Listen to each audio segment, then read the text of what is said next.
Guten Morgen, everyone, and welcome back to my channel. And today I got a video that was suggested to me. I'm going to react to. I'm going to make a couple recordings of Type Ashton, and I was looking through her videos, and I was pretty interested in a lot of what her videos are. So we'll definitely deep dive into her channel and see what she got to say about certain things and see what we can learn from it and kind of compare and contrast the difference between German society and American society. And I've been thinking a lot how much just Europe in general is different than America, because America is massive. Like I've said many times before on the channel, is that we are so car heavy, and how the political climate is continuing to divide farther and farther, making it way more scary. But I kind of want to talk about something away from the political environment, because it's definitely a very mental drain on my mental health and everything. So it's not, it's not, it should definitely be talked about, because maybe if we talk about it and stuff, maybe we can wheel it in a little bit, but I don't know. But I digress from that. So I have a video here of Type Ashton, and video is I'm going to react to one of her videos of German neighbors are illegal in America. So let's check it out. Bill is an opportunity for our neighbors to be able to create housing. Suburbia will be no longer as we know it. Die Verbindungen zwischen deiner Heimat oder ihrer Heimat, die sind ja unübersehbar. A petition to stop the rezoning has more than 400 signatures right now. In today's video, I'll be showing you why this kind of neighborhood, the very neighborhoods that I love about living in Germany, would be completely illegal to build in the United States. Yeah, there's a lot to unpack here, so let's go ahead and get started. Let's do it. Is there a lot of concern about like zonings in Germany? I'm sure she'll get to it in the video, but it's just my first question before we get into it. Like, I assume you can't build like a factory beside a house or something crazy like that, right? And people here in America are so concerned about like, oh, you can't build a coffee shop beside a house, or a skyscraper beside a house, or whatever. And or people just getting rid of zoning laws in general and just let the free market build. And it's like, well, you gotta be concerned about the environment. You can't just cut a whole bunch of trees down because people want a coffee shop there, you know, or something crazy like that, or destroy the swamplands, and or build a road through a national park or something, you know, crazy, something stupid like that. But I think here should be some regulation. I don't know. Let me know in the comments how zoning, if you like zoning or not, if you should have the free market or very high strict regulations on it.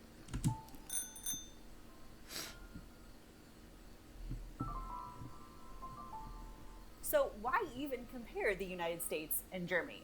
Well, I mean, the obvious answer is because I'm an American who happens to live in Germany. But there's actually a lot of practical reasons why they make... And by the way, this is the first video I'm watching of her, so I don't know much about her as of right now. A great comparison when it comes to zoning and housing specifically. Much of the zoning policies that we have today developed from 19th century nuisance laws, which aim to address the dangerous conditions of the polluted industrial city. By the 1860s, other EU countries like Italy and France had already adopted regulations to protect housing from factories. And while a handful of American cities had made similar attempts, it wasn't really widespread.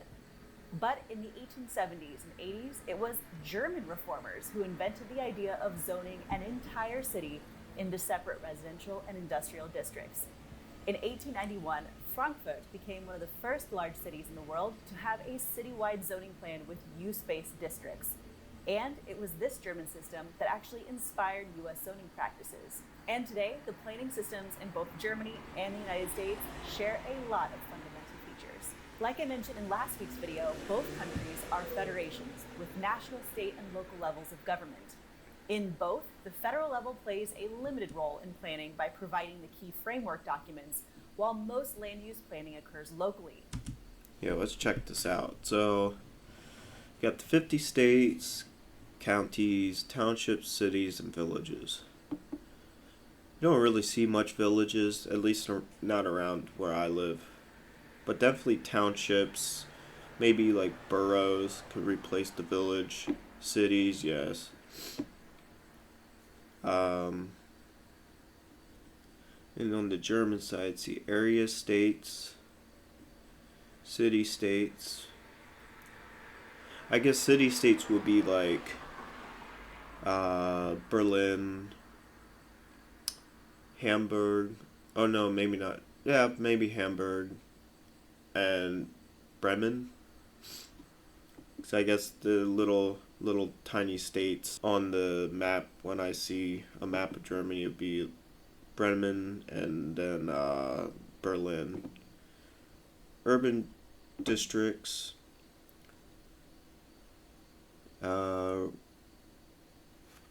Rural districts, governmental districts. But most importantly, in both the US and German systems, they share an overarching premise. In both, development is guaranteed by right as long as property owners abide, because not all planning systems around the world operate in this way. But from the start, there were some notable differences that would ultimately lead German neighborhoods to be a lot more walkable, livable, and lively, and American neighborhoods to be nearly completely dependent on the car. Even from the 19th century, when urban zoning was still in its infancy, German regulations focused on bulk and density, while the US regulations emphasized land use control. Well, that's probably because I assume lack of space, right? Since you have so many countries in such a smaller area than the United States, you're just like, oh yeah, you could just build as much as you can in a sprawled out area. In Germany, it was like, let's try to save as much space as possible. But even that, I think America should have adopted that too at the time and have more towns away from each other instead of it sprawled out. I don't know. It's just my idea of it. So let's get started by first briefly introducing the German approach. German planners from the very beginning rarely prohibited all industry from residential areas. Rather, they permitted it under performance standards. So in German codes, commercial uses were permitted in all parts of a town. They were only banned amid residences only if they released noxious fumes. Single and multifamily dwellings were almost always allowed to coexist freely because in legal texts in the beginning, they rarely distinguished between the two different types of housing. Today, municipal land use regulation in Germany is guided by the federal statute, the Federal Land Use Ordinance, also called the Baunutzungsverordnung. The BauNVO lists 4 land use classes: residential, mixed, commercial, and special. And these are then divided into 10 subclasses that you see up on your screen. But for my American viewers, don't let the titles of these confuse you, because pretty much all of them would still be considered mixed use by the American standard. Let me explain. Small-scale residential areas may still allow the following uses by right: single and two-family homes, farms, small shops, restaurants, crafts, and non-disturbing industries, which generally means that they can't be loud. And even the exclusively residential areas, despite their name, still permit by right all dwellings without distinguishing between single and multifamily, but also permit small shops, crafts, hotels, and civic buildings as special uses. And the reason why they allow for all of these different types of uses inside a residential zone really does boil down to how the Germans define residing or living in the first place. As one urban and planning official states, Clearly, the residential classes are intended so that people can have normal and comfortable living conditions. They are, as their names say, meant for living. Yeah. But how do you define living? You obviously need shelter, but you cannot really sustain living without an easy access to things that make that life possible, like buying bread or other basic necessities. So having access to such services. I think the meaning of living would be like being able to do your daily stuff in a small area, right? So like you can walk out of your house, you got a house, walk out, you can go to the grocery store, 3 blocks away, get stuff, come home, put your stuff away, then walk to the coffee shop, have breakfast or whatever, and then walk to your job, and then after work you can go to a community place, all without needing a car or having to heavily rely on any types of transportation, right? Other than like bicycling. So I think like that is the definition of a living area. A part of living as having shelter. They really are part of the same. So if someone proposes a store in a living district, my thought is whether it enhances living. Yeah. If it's a big specialized store, most people don't need it on their lives on a daily basis. But if it's a small bakery, I see that as part of daily living. Now, to be fair, there are still many blocks in German cities that end up being single use. And even here in Freiburg, it still sometimes feels a lot like the United States on the outskirts of town, where you'll have monofunctional chunks of land occupied by mega stores or industrial campuses. So if you're from here in Freiburg, I'm talking about the area around the Messe, the new Europaparkstadion, or IKEA. IKEA. I'm American. I'm sorry. IKEA. But despite these industrial big box areas, That's how I it's say it. important to note that the small scale residential class, which limits dwellings to only single and two family homes, is really mostly just used in small villages. The exclusively residential class, which does not restrict dwelling types, but allows non-residential only as conditional uses, today takes only an estimated 5 to 10% of Stuttgart and does not exist in the city of Bonn at all. But by contrast, 66% of Metro Detroit and 80% of Metro Cleveland are under single-family zoning. I think I'll definitely have to do a video on like early German history, but I think wouldn't Bonn be a more older city than Stuttgart? Is that maybe why that they had that type of zoning and not Bonn? I don't know. I'll have to check out a history video and learn more about that. Which bans all but single-family houses and their accessories. And speaking of the U.S., that's actually a pretty good transition for us to have a short discussion on U.S. zoning systems. From early on, U.S. planners were much more keen on separation. And throughout the 20th century, American planners have been credited with inventing at least 4 different zoning ideas. And by the consecutive application of these, U.S. zoning evolved over time in a clear direction towards more use separation, ultimately resulting in what is called Euclidean zoning. Named from the U.S. Supreme Court decision Euclid versus Ambler, Euclidean zoning is the separation of land uses by type, namely residential, commercial, retail, and industrial, each into their own zones or areas within a given city. And while Euclidean zoning is frequently associated with the development patterns of suburbia, it's the most common form of zoning code, or the local legal tool. I have to admit, I hate suburbia. I hate it. I mean, yes, the houses are nice, and it's, a lot of green, and somewhat spacious, but it probably, I don't know why I keep doing that, from, let's say this person's house right here, I bet it takes them 15 minutes to get out of this development. 15 minutes in car. Maybe 10 minutes. But 10 minutes to get out of there, then you got 15 minutes to get to the grocery store and stuff. It's more isolating than it looks, because then everybody has fences and stuff. Everybody wants to be so isolated, even when they're together. Like in Germany, I don't find it very that isolating. Even though everybody has like the bush fences and stuff. Like this person right here kind of has like a tree fence kind of for privacy. And I don't mind privacy. That's one thing, but I just feel like there's more connection in a German neighborhood than something like this. For controlling the uses of development of land in the United States. Even the largest cities in the US have relied on Euclidean zoning throughout most of the 20th century and up until the present day. Now, Euclidean zoning in and of itself isn't bad in theory. Without zoning regulations, there's the risk of incompatible land use, such as building a factory next door to a residential home, which can cause a variety of issues, including decreasing property values.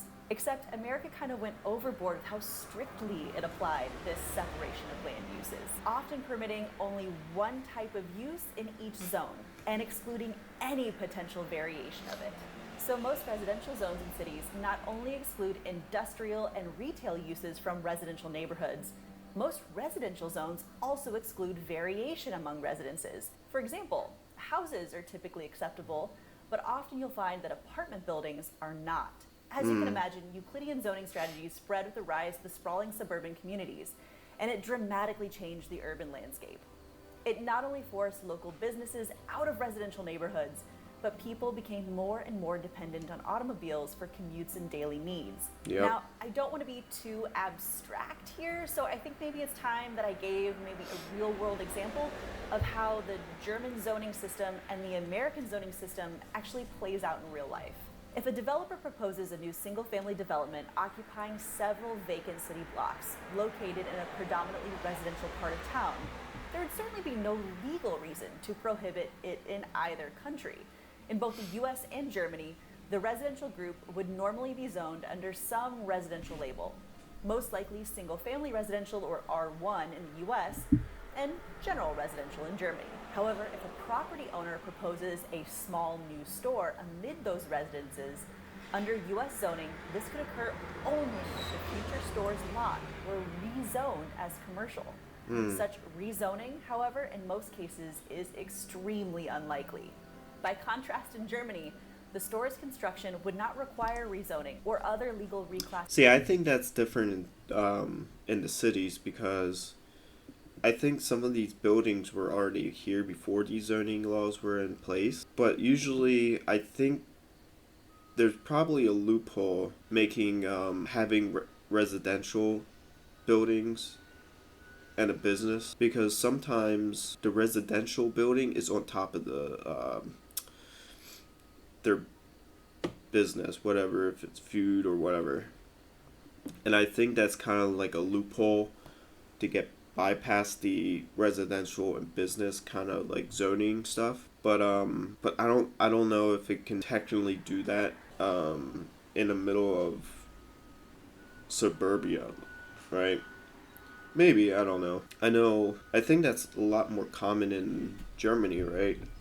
Where people live above their businesses and they just come down, work the business, and live upstairs.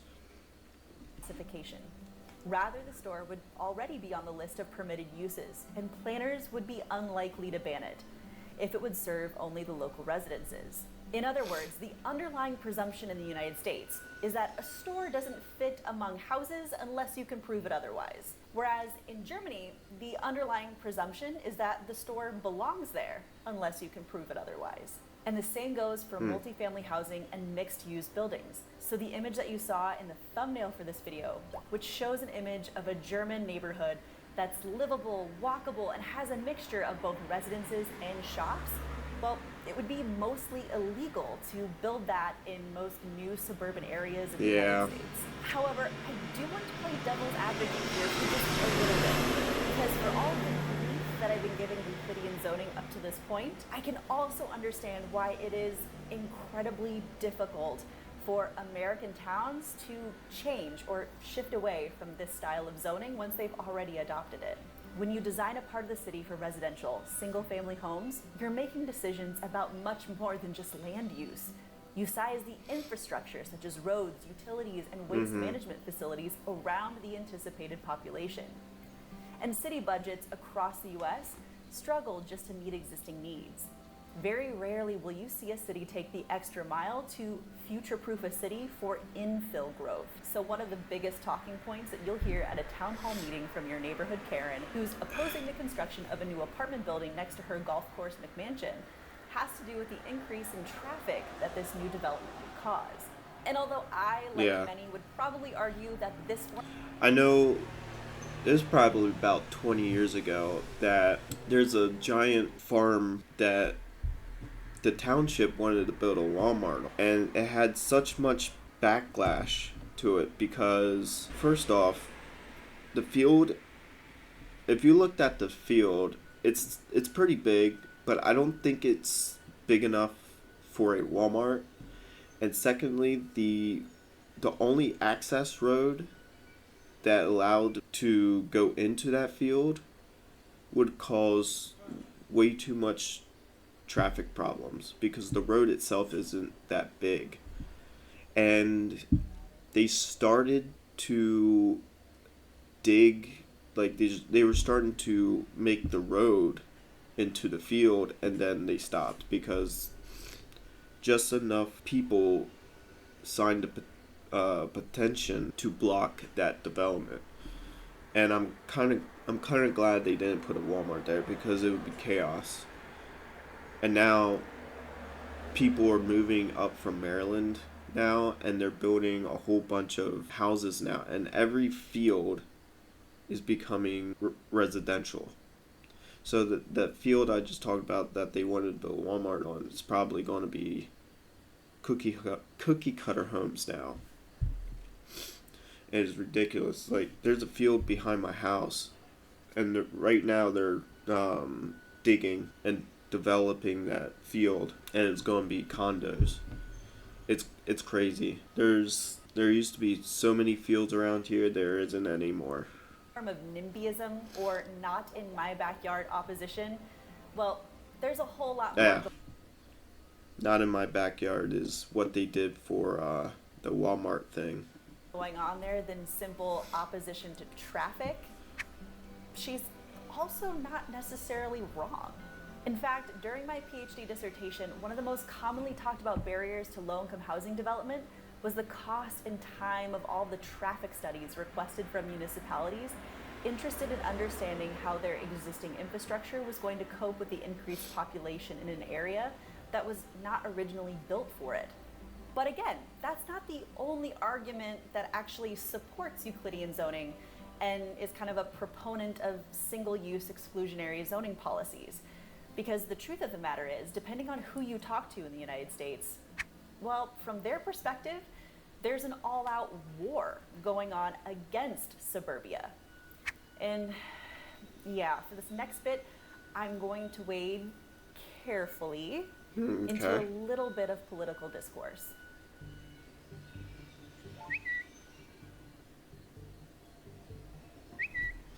Let's read these. The suburban housewife, will be voting thrilled that I ended up that lower income houses would fade their bigger form. Yeah, these tweets didn't age very well, did they? I am happy to inform that all people living a suburban lifestyle dream that it will no longer be bothered having lower income housing built in the... Yeah, that didn't age very well, did it? They're absolutely determined to eliminate single-family zoning, destroy the value of houses and communities already built, and what will be the end result is you will totally destroy the beautiful suburbs. Suburbia will be no longer as we know it. Now, as someone who works in the housing sector, of course I'm biased. Of course I feel that housing is an incredibly important part of the health and safety and well-being of any country around the world. But housing, in particular suburbia, usually doesn't enter into the national political discourse unless you're talking about mortgage rates or the real estate market. So to be honest, I was actually moderately surprised when the very idea of suburbia itself was one of the major political talking points during the last national election. Now, there's been a lot of problems with new builds like this too here in America because they've been getting built up really, really quickly. Probably the most cheapest of the cheap. And if you do a house inspection, you'll find horrible problems with them. And they want like these houses here, depending on what state it is, but even any state, probably, let's say Alabama, right? If this was Alabama or Mississippi, these houses would be like $320,000 with horrible defects in them, brand new defects. And but in California, they'd be like almost $2 million. So with the same defects, cheap material, things, houses that won't even last for like 40-50 years just because how cheaply and cheap and almost unregulated how they build the houses. And listen, while I might not necessarily agree with it from an ideological perspective, I also can see that as a political tactic, by placing the very idea of the American dream at the center of a culture war, well, it was actually kind of smart. While we can all agree that suburban America is bad for the climate, exclusionary zoning makes it impossible to walk for just your basic amenities, and it's really forcing infrastructure development into kind of a Ponzi scheme and forcing cities into debt. Guys, I'll cover all of this in upcoming episodes, I promise. Really though, suburbia, it is a nice place to be. I mean, I grew up in the suburbs. Big backyard, quiet, peaceful environment. And if you caught last week's video about how for many Americans, their home is their social safety net and their greatest source of wealth. So when you throw that safety and that wealth into question, you can imagine people are going to get very, very passionate about any form of change. Yeah. But I also think that the approach that was that have socioeconomic and architecturally diverse landscapes are dangerous is also grossly misunderstanding what it takes to be a robust, healthy, and livable city. Because the thing is, he's right, the suburbs are changing, but not for the reasons he's saying. The rich and the poor in American cities are living more and more separate lives. Yep. Because income stratification is getting worse across the country. The trend is most worrying for low-income neighborhoods. Yeah, the problem with that is it's the rich making the left and right the enemies of each other, but it should be the rich that should be our enemy. Our low income, lower middle class income, our enemy is the rich, and the rich is trying to get us to fight amongst each other, and that's how they keep getting away with so much stuff. So here's the gap in income between upper and middle. So lower 28,000. Oh, so see how the wealth gained a lot more, middle class gained a lot since the 70s to 2000s, but not much since 2000 to 2018. Low income barely went up at all. Neighborhoods, since concentrated poverty has a number of long-term effects. In urban areas, the number of families who live in poor neighborhoods has jumped from 5.5% in 1970 to 13.1% in 2012. Jeez. But the same thing is happening have doubled during the same time frame, from 4.4% to 8.5%. That means that more than 1 in 5 city dwellers live in a very income segregated community. So when we talk about single family exclusionary zoning policies, we aren't just talking about zoning by land use type, but ultimately in the United States today, that type of zoning policy is ultimately separating us by income. Because the very design of suburbia itself means that new neighborhoods almost always have new homes around the same price point, meaning an entire neighborhood is going to be made up of the same socioeconomic group. And this personally makes me a little bit sad because one of the things that I love so much about our cities and villages here in Germany is their diversity. I mean, do we Yes. have wealthy and poor neighborhoods? Sure. But access to amenities, schools, infrastructure, and overall social cohesion I like is that too. much stronger and much more equitable. And the effects of zoning and city planning, which prioritizes walkability and livability, have Gosh, staggering I would- outcomes for the community as a whole. I wish I could just jump out of my house, get on my bike, ride. Like, this is probably out. But even this, you could get on your bike and ride, right? And be in center of town in like 10 minutes on a bike, not a car, right? And then you could go to the coffee shop, go shopping, or just hang out.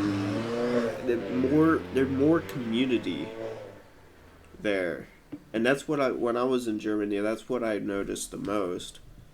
And in the past 6 years, it's been here in America, anyways. It's been definitely less and less community, and it's really sad, honest. And I think there's less and less community because everybody's running into the echo chambers of the political views, and that's just not how community should go at all.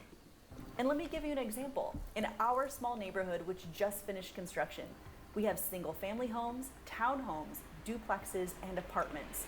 And the price difference between the cheapest property and the most expensive property is over 600,000 euros. And they're right across the street from one another. From our home, we can walk to the train station, grocery stores, bakeries, Walk to the train station, bakeries, grocery stores. restaurants, parks, and even a zoo. And Jack will Even a zoo? You can walk to the zoo. See, this is what I'm talking about. I know Germany has its problems and everything, and they're very serious problems, but those problems can be eventually fixed in hopefully a good way. But here in America, we don't have any of this. And I think that's why here in America people are way more miserable than any country really in Europe in general. Being able to walk and do stuff and not even have to think about the car is great. I went on a walk last night and it made me feel better. Not the stuffy nose that I have, but it made me mental. I don't know, there's just so much more community. And I think that's just what's lacking here in America, and it's just getting worse and worse and worse. I don't have a solution for it though, you know? one day walk or ride his bicycle to school. It's all part of the reason why we chose to live right here, because we wanted to be part of thriving for all different types of people in our community. Coming up on the next episode of the Black Forest Family. All right, guys, as many of you know, in May of this year, I wrapped up my PhD dissertation where I studied Nice. But anyways, I think with the neighborhoods, especially like I was saying earlier in the video, was how crappy and cheap the housing is in America and how ungodly expensive it is. I think that is obviously true, but I think in Germany it's more banger for your buck to get a house there because better materials. You're getting, I would say it's probably the same amount of money, but at least you know that house is going to last for generations and not fall apart in 40 years like they have these houses built like. And also it's just more, like I was saying throughout the whole video, it's just more community, better suited for your own way of life. Like if you want to bike everywhere, or if you want to walk everywhere, you can go into the cities without having to live in the cities, right? For work. And I guess I assume that working in the city makes more money than not working in the city, because that's how it is here in America. You have to be in the city to get that higher paying job, but the higher paying job also comes with higher paying living. So you can't really escape that, right?